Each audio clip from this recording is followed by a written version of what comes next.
बहुत सारे लोगों के दिमाग में भी ये बात बैठ गया है कि हमको 40,000 वोट मिला है, हमको 1 लाख वोट मिला है, हमको 50,000 वोट मिला है। लेकिन देखने को ये मिलता है कि जैसे ही आपका नाम वहां से कट जाता है, वैसे ही उनका वोट सीधे 50,000 से 800 पे आ जाता है। तो क्या ये जो मानसिकता लोग पाल के बैठे हैं कि हमको वोट मिला है, क्या उनको इस बात को समझना चाहिए कि अगर आप क्षेत्र में लगाव को तोड़ते हैं, पार्टी से संपर्क को तोड़ते हैं और अपने नाम के बदौलत आप चुनाव में जाते हैं, तो किस स्थिति में आपको लोग देखेंगे। के लिए जो लेटर जारी किया, रिपीट लेटर जारी किया, फिर भी कई एक प्रत्याशी हैं जो इस विषय पे संज्ञान नहीं लेते हैं और चिंतन मंथन नहीं करते हैं, और अंत समय में जब अंतिम समय चुनाव का आता है तो आप ही के ऊपर दोषारोपण लगाते हैं कि नहीं टाइगर सीट को इसको दे दिया, उसको दे दिया। ऐसे लोगों को क्या संदेश दीजिएगा। स्वास्थ्य विभाग का स्थिति झारखंड में बहुत ही लचर है, बहुत ही लचर है।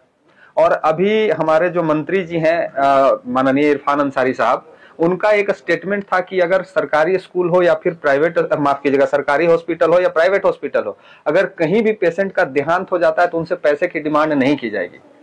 इसमें एक और मामला आपके भी संज्ञान में होगा कि वहां के 50% होमगार्ड को मंत्री जी ने कहा है कि इनको बाहर निकाल देंगे क्योंकि ये काम नहीं कर पाते हैं। और मंत्री जी का एक और स्टेटमेंट है कि इनको पहले हम दौड़ा के देखेंगे, और ज्यादातर वहां महिला लोग हैं तो हम दौड़ा के अपने सामने देखेंगे तब इनको यहाँ रखेंगे। क्या कहेंगे ऐसे ऐसे बयान पे मंत्री जी का। कैसे हैं जो आते हैं, आप कैसे हैं? बढ़िया। दादा, सबसे पहले तो हम संगठन को लेकर बात पूछेंगे आपसे कि आपके बहुत सारे जो आप लेटर जारी करते हैं उसको हमारे ही पार्टी के कुछ सदस्य लोग हैं जिसको गंभीरता से नहीं ले रहे हैं। जैसे कि आपने जनता दरबार के लिए जो लेटर जारी किया, रिपीट लेटर जारी किया, फिर भी कई एक प्रत्याशी हैं जो इस विषय पे संज्ञान नहीं लेते हैं और चिंतन मंथन नहीं करते हैं, और अंत समय में जब अंतिम समय चुनाव का आता है तो आप ही के ऊपर दोषारोपण लगाते हैं कि नहीं टाइगर सीट को इसको दे दिया, उसको दे दिया। ऐसे लोगों को क्या संदेश दीजिएगा। सीधा संदेश रहेगा, जो लोग क्षेत्र में एक्टिव नहीं रहेंगे जी, ठीक है, आप सक्षम मान के चले, आप विनर नहीं है, आप संवैधानिक पद पर नहीं है, लेकिन कम से कम जनता के बीच उनकी आवाज तो बन सकते हैं। बिल्कुल। जब हम विधायक सांसद का चुनाव नहीं लड़े थे उससे पहले सैकड़ों मामलों को सॉर्ट आउट कर चुके थे। तो प्रयास करना चाहिए, जो लोग प्रयास करते हैं उन पर हमारी नजर है, जो लोग नहीं प्रयास कर रहे उन पर भी हमारी नजर है, और उसी का आकलन करते हुए आगे हम लोग अपना राजनीतिक दल के भविष्य का जो रूपरेखा है उसे तय करेंगे। दादा, एक चीज और है कि लोग, बहुत सारे लोगों के दिमाग में भी ये बात बैठ गया है कि हमको 40,000 वोट मिला है, हमको 1 लाख वोट मिला है, हमको 50,000 वोट मिला है। लेकिन देखने को ये मिलता है कि जैसे ही आपका नाम वहां से कट जाता है वैसे ही उनका वोट सीधे 50,000 से 800 पे आ जाता है। तो क्या ये जो मानसिकता लोग पाल के बैठे हैं कि हमको वोट मिला है, क्या उनको इस बात को समझना चाहिए कि अगर आप क्षेत्र में लगाव को तोड़ते हैं, पार्टी से संपर्क को तोड़ते हैं और अपने नाम के बदौलत आप चुनाव में जाते हैं, तो किस स्थिति में आपको लोग देखेंगे। जैसा हजारीबाग के लोग, जी बिल्कुल, उसी पे मैं बोल रहा हूँ, वैसा हो जाएगा जी।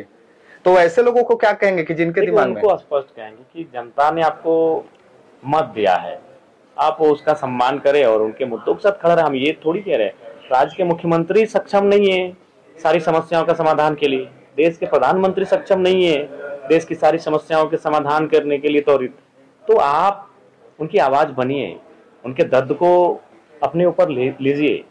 प्रखंड की समस्या है, आप प्रखंड में कम से कम बैठिए, थाना की समस्या है थाना तक आप पहुंचिए, जो विभागीय समस्याएं हैं उस विभाग तक आप पहुंचिए।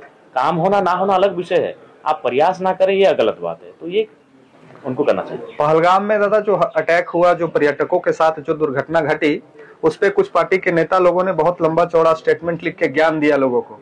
लेकिन हमारे ही राज्य में जब ऐसी कोई दुर्घटना, जैसे कि आपके बोकारो में जो घटना घटा, जिसके साथ हमारी पार्टी के साथ, आपके साथ जो वहां लोगों ने किया, हमारी गाड़ी का नंबर प्लेट को तोड़ा गया, उसके बाद ये लोग जो सिर्फ वहां जाके फोटो खिंचाए और बाद में दोषारोपण हमारे ही पार्टी पे डालते हैं कि ये पार्टी कुछ नहीं करती है, सिर्फ लोग को भड़काती है और इन लोग का कोई काम नहीं है। तो वैसे लोगों को क्या संदेश देना चाहिए। यही पार्टी है जो करती है, बाकी लोग तो 24 साल से सत्ता में, अगर आपको करने का रहा तब तक कर चुके होते हैं। यही पार्टी है जो आज लोग आंख खोल रही है, यही पार्टी है जो लोगों को आंख से आंख मिलाकर पदाधिकारियों से बात करने सिखा रही है, यही पार्टी है जो लोग अपने हक अधिकार के लिए किसी से भी व्यवस्था से टकराने सिखा रही है। ये बहुत कुछ कर रही है। मतलब स्वास्थ्य विभाग का स्थिति झारखंड में बहुत ही लचर है, बहुत ही लचर है।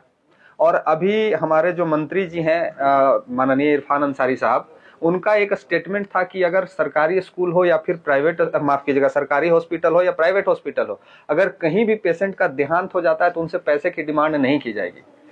लेकिन इसमें क्या है कि अन्य सभी हॉस्पिटलों में ये मामला है, सीधा स्पष्ट है जी। दो चार डीओ से हमारी बात होती है, बात नहीं होती, वो कह सकते हैं कि हमारे कलीग टाइप से हैं जी। हम लोग साथ पढ़े हैं। वो स्पष्ट कहते हैं कि विधायक जी, जिनका कम कैपिटल वाले जो स्कूल हैं, क्योंकि अपने अस्पताल की बात की मैं स्कूल से उदाहरण दे रहा हूँ, जी जी। जो कम कैपिटल वाले स्कूल हैं वे लोग तो डीओ की बात सुन लेते हैं, उनकी फटकार को भी मान लेते हैं, अनुपालन कर लेते हैं। लेकिन जो बड़ी कैपिटल वाले स्कूल जो संचालन हो रहे हैं प्राइवेट, वो सीधे डीओ को भी माने एक रत्ती भर वैल्यू नहीं लगाते हैं। डीओ जो कि एक जिला का शिक्षा विभाग का सर्वोच्च पदाधिकारी होता है, उसको रत्ती भर वैल्यू नहीं लगाते हैं। ये एक डीओ ने हमसे बातचीत के दौरान कहा।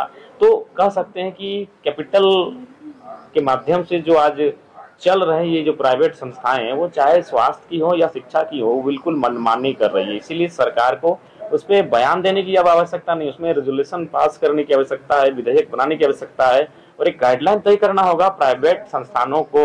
सरकार को गाइडलाइन तय करना होगा, सरकार से ऊपर कुछ भी नहीं है। अगर राज्य में कोई चीज संचालित हो रही है तो राज्य की सरकार से ऊपर कुछ भी नहीं है, राज्य की विधानसभा से ऊपर वो नहीं है। तो इसीलिए कम से कम न्यायालय के अलावा कोई चीज नहीं है जो, तो इसलिए मेरा मानना है कि राज्य सरकार एक गाइडलाइन तय करे और उस पर कार्रवाई होना सुनिश्चित करे। अभी रिम्स में एक और मामला आपके भी संज्ञान में होगा कि वहां के 50% होमगार्ड को मंत्री जी ने कहा है कि इनको बाहर निकाल देंगे क्योंकि ये काम नहीं कर पाते हैं। और मंत्री जी का एक और स्टेटमेंट है कि इनको पहले हम दौड़ा के देखेंगे और ज्यादातर वहां महिला लोग हैं, तो हम दौड़ा के अपने सामने देखेंगे तब इनको यहाँ रखेंगे। क्या कहेंगे ऐसे ऐसे बयान पे मंत्री जी का? सबसे पहली बात है कि ये बयान उचित नहीं है। जब वो 18 साल के थे, 19 साल के थे, 20 साल के थे, तो स्वाभाविक है वो दौड़कर ही इस नौकरी को लिए हैं जी। माननीय मंत्री जी की तरह अनुकंपा पे उन्हें मंत्रालय और विधायकी का टिकट नहीं मिला होगा। तो ठीक उसी प्रकार उनको 18-20 साल की उम्र में, मैं फॉर एग्जाम्पल मैं अपना ही देता हूँ, जब मैं डिफेंस लाइन की तैयारी करता था तो लगभग 16-17 फीट का आसपास मेरा लॉन्ग जंप था, 4 फुट 8 इंच 9 इंच मैंने 4.25 के आसपास मेरा हाई जंप था। हमें लगता है कि अभी 4 फीट के लिए हमें संघर्ष करना होगा और अभी हमें लगता है 16, 17, 18 की जगह हमें लगता है 14 से 13 फीट का लॉन्ग जंप के लिए हमें संघर्ष करना होगा, क्योंकि एक उम्र का पड़ाव होता है। तो अतः अभी अगर वो होमगार्ड 40-45 पार कर चुके हैं तो उस अनुपात में आपको दौड़ नहीं दे पाएंगे। तो ये बयान उचित नहीं। 250 को निष्कासित करने की बात चल रही है, गलत बात है। ऐसे भी होमगार्ड में मैक्सिमम झारखंड के लोग होते हैं, उसमें सरकार को गंभीरता। एक अंतिम प्रश्न आपसे रहेगा दादा, स्वास्थ्य विभाग और शिक्षा विभाग के जो प्राइवेट संस्थान हैं उनको आप क्या संदेश देना चाहेंगे कि जो आम जनमानस के साथ में बर्बरतापूर्ण तरीके से लोग कर रहे हैं? उनको यही कहेंगे कि लोगों के साथ गलत ना किया जाए, मानवता का भी ख्याल रखिए। मुनाफा से ऊपर मानवता होती है, मानवता का ख्याल रखिए और मानवता को ख्याल रखते हुए आप लोगों के साथ व्यवहार प्रस्तुत करें। धन्यवाद।